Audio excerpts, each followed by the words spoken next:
എല്ലാവർക്കും നമസ്കാരം. ഞാൻ സരിതാ മഹേശ്വരൻ. ഇന്ന് ശ്രീകൃഷ്ണവിലാസ മഹാകാവ്യത്തിൻ്റെ 9ാമത്തെ സർഗത്തിലെ 117, 118 എന്നീ 2 ശ്ലോകങ്ങളാണ് നമ്മൾ പഠിക്കാൻ പോകുന്നത്.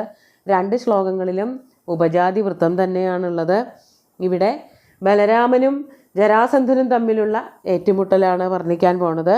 നമുക്കാദ്യം 117ാമത്തെ ശ്ലോകം നോക്കാം. സമീക്ഷ്യ സാക്ഷാദിവകാലരുദ്രം തം രോഷബദ്ധഭ്രുകുടീകരാളം കരേണ കർഷൻ വിശിഖം നിഷങ്കാതുവാച വാചം മഗധാധിരാജ. ആദ്യം പദച്ഛേദം പറയാം.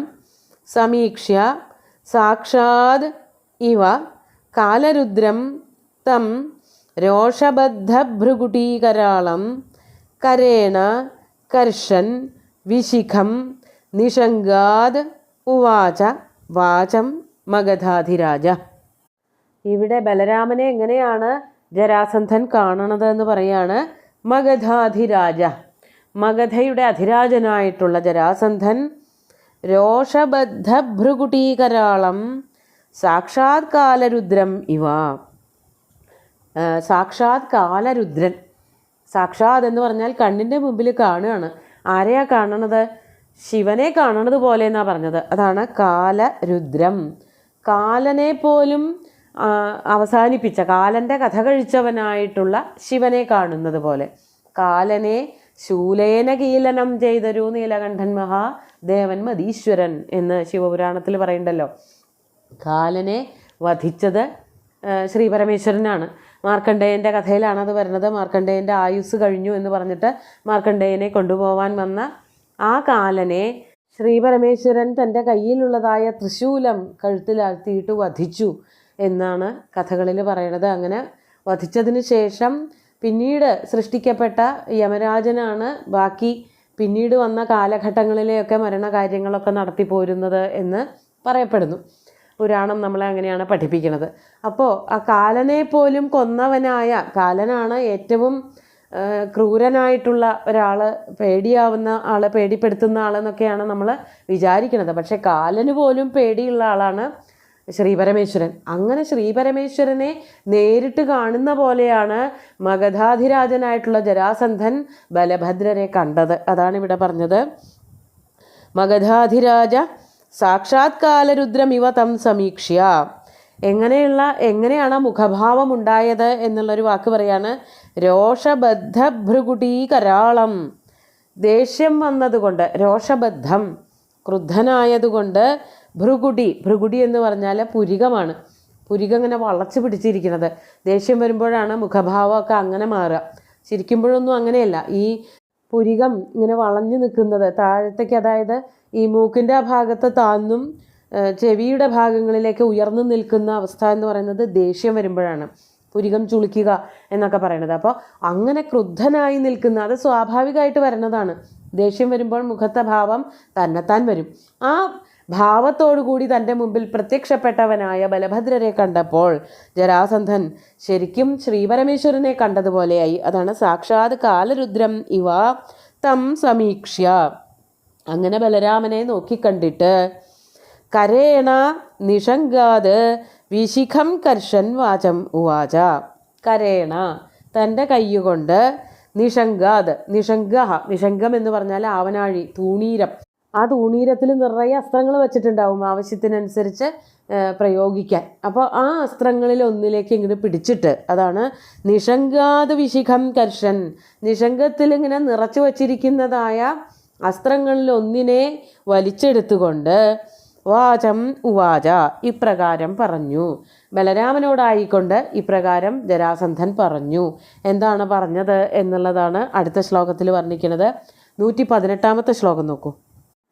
ദൈവാത്വമഗ്രേ പതിതോസി യത്തേ സപ്ഞാപിതാവദ്ബലഭദ്ര സാധ്വീ ധ്രുവം ഹിമേ ലാഘവധാംനി കൃഷ്ണേ തൃണേപി തുല്യപ്രതിപത്തി ചേത. നമുക്ക് ആദ്യം പദച്ഛേദം പറയാം. ദൈവാത് ത്വം അഗ്രേ പതിത അസി യത് തേ സജ്ഞാ അവി താവത് ബലഭദ്ര സാധ്വീ ധ്രുവം ഹി മേ ലാഘവധാംനി കൃഷ്ണേ തൃണേ അഭി തുല്യപ്രതിപത്തി ചേത. ബലഭദ്രരോട് എന്താണ് ജരാസന്ധൻ പറഞ്ഞത് എന്നാണെങ്കിൽ അത് സംബോധനയോട് കൂടിയിട്ട് പറയാണ്, ഹേ ബലഭദ്ര. ബലഭദ്രൻ എന്നുള്ള വാക്ക് ബലം ഭദ്രം ശ്രേഷ്ഠമസ്യേതി, അങ്ങനെ വേണമെങ്കിൽ ബലം വളരെ ശ്രേഷ്ഠമായിട്ടുള്ള ബലമുള്ളവൻ എന്നുള്ള അർത്ഥത്തിൽ ബലഭദ്രൻ എന്ന് പേര് വരും. അല്ലെങ്കിൽ ബലേന ഭദ്ര, ബലം ഉള്ളതുകൊണ്ട് ശ്രേഷ്ഠനായിട്ടുള്ളവൻ, അതായത് നല്ല ബലമുള്ളവൻ എന്ന് തന്നെയാണ് അർത്ഥം. തൻ്റെ കയ്യിൽ നല്ല ബലശാലിയാണ്. അങ്ങനെയുള്ള ബലഭദ്രനെ വിളിച്ചുകൊണ്ട് ജരാസന്ധൻ പറയാണ്, ദൈവാത് ത്വം അഗ്രേ പതിത അസി. ദൈവാത്, എൻ്റെ ഭാഗ്യമെന്ന് തന്നെ പറയട്ടെ. വിധിവശാത്, ദൈവാത് എന്നുള്ളത് ഇവിടെ സൗഭാഗ്യം തന്നെയാണ് ഉദ്ദേശിക്കുന്നത്. സൗഭാഗ്യം, എൻ്റെ ഭാഗ്യമെന്ന് തന്നെ പറയണ്ടു. ത്വം അഗ്രേ പതിത അസി, നീയാണ് ഇപ്പോൾ എൻ്റെ മുമ്പിൽ വന്ന് വീണിരിക്കുന്നത്. അതായത് നീ എൻ്റെ അടുത്തേക്ക് ആക്രമിക്കാനൊക്കെയാണ് വന്നിരിക്കുന്നതെങ്കിലും എനിക്കിപ്പോൾ യുദ്ധം ചെയ്യാനായിട്ട് ആദ്യം തന്നെ സാധിക്കുന്നത് നിന്നോടാണ് ബലഭദ്ര. വളരെ നന്നായി. യാതൊന്ന്, അത് നിന്നോട് തന്നെ യുദ്ധം ചെയ്യാൻ പറ്റിയത് നന്നായി എന്ന് ഞാൻ ഭാഗ്യമാണെന്ന് പറയണത് എന്തുകൊണ്ടാണെന്നുണ്ടെങ്കിൽ, തേ സപ്ഞാ അഭി സാധ്വി, നിൻ്റെ പേരെന്നെ നല്ലതാ. എന്താണ് നിൻ്റെ പേര്? ബലഭദ്രൻ എന്നാണല്ലോ. കുറച്ച് ബലമൊക്കെ ഉള്ള ആളാണ് നീ. അങ്ങനെ ബലന്മാരോട്, നല്ല ബലികളായിട്ടുള്ള നല്ല ശക്തിമാന്മാരോട് തമ്മിൽ യുദ്ധം ചെയ്യുമ്പോഴല്ലേ ഒരു സുഖമുള്ളൂ. അല്ലാതെ തന്നേക്കാൾ എത്രയോ ശക്തി കുറഞ്ഞ ഒരാളോട് ആ ആളെ യുദ്ധം ചെയ്ത് തോൽപ്പിച്ചു എന്നൊക്കെ പറയണതിൽ എന്താ അർത്ഥമുള്ളത്? അതുകൊണ്ട് യുദ്ധം ചെയ്യുക എന്നൊക്കെ പറഞ്ഞാൽ നിന്നെ പോലെയുള്ള ശക്തിമാന്മാരുമായിട്ട് തന്നെ യുദ്ധം ചെയ്യണം. അതുകൊണ്ട് ഇതിപ്പോൾ ഒരു നല്ല കാര്യമായി. നീ തന്നെയാണ് ആദ്യം വന്നത് എന്നുള്ളതുകൊണ്ട് എനിക്ക് വളരെയധികം സന്തോഷമുണ്ട്. എൻ്റെ ഭാഗ്യം തന്നെയാണത്. നിൻ്റെ പേരും നല്ല പേരാണ്, ബലഭദ്രൻ എന്നുള്ള പേര്. എന്നിട്ട് പറയാണ്, സാധ്വി എന്ന് പറഞ്ഞാൽ സപ്ഞാ സാധ്വി, പേര് വളരെ നല്ലതാണ്. സപ്ഞ സ്ത്രീലിംഗമായതുകൊണ്ടാണ് സാധ്വി എന്നുള്ളതും സ്ത്രീലിംഗമായത്. നിൻ്റെ പേര് ബലഭദ്രൻ എന്നുള്ള പേര് എന്നർത്ഥം. എന്നിട്ട് പറയണ, ഹി എന്തുകൊണ്ടെന്നാൽ ധ്രുവം മേ ചേത, എൻ്റെ മനസ്സുണ്ടല്ലോ, ആ മനസ്സിൻ്റെ അവസ്ഥ ഞാൻ വേണമെങ്കിൽ ഇപ്പം നിനക്ക് പറഞ്ഞു തരാം. ധ്രുവം മേ ചേത ലാഘവധാംനി കൃഷ്ണേ തൃണേ അഭി തുല്യപ്രതിപത്തി. എനിക്ക് ചിലരൊക്കെ പുല്ല് വിലയുള്ളൂ. ആരോടാണ് പുല്ല് വില എന്നാണെങ്കിൽ, മേ ചേതഹ, എൻ്റെ മനസ്സിൽ അല്ലെങ്കിൽ എൻ്റെ മനസ്സ്, ലാഘവധാംനി കൃഷ്ണേ, നിന്നോളമൊന്നും ബലം ഒട്ടുമില്ലാത്തവനായ കൃഷ്ണനിലും, ലാഘവധാംനി കൃഷ്ണേ. അതേപോലെ തന്നെ ഞാൻ മറ്റൊന്നിനെ കണക്കാക്കുന്നത് എന്താണ്? തൃണേ, കൃഷ്ണനിലും അതുപോലെ തന്നെ പുല്ലിലും. കൃഷ്ണനെയും പുല്ലിനെയൊക്കെ ഒരുപോലെയാണ് കണക്കാക്കണത്. പുല്ലിന് വല്ല ബലമുണ്ടോ?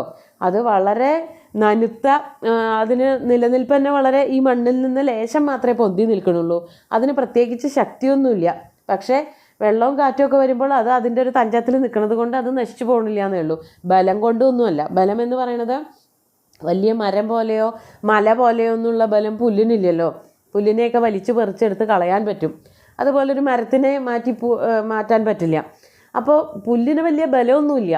അതുപോലെയാണ് ഞാൻ ആരെ കണക്കാക്കണത്? നിൻ്റെ സഹോദരനായിട്ടുള്ള ശ്രീകൃഷ്ണനെ കണക്കാക്കണത്. നിൻ്റെ പേരിലെങ്കിലും കുറച്ച് ബലമുണ്ട്.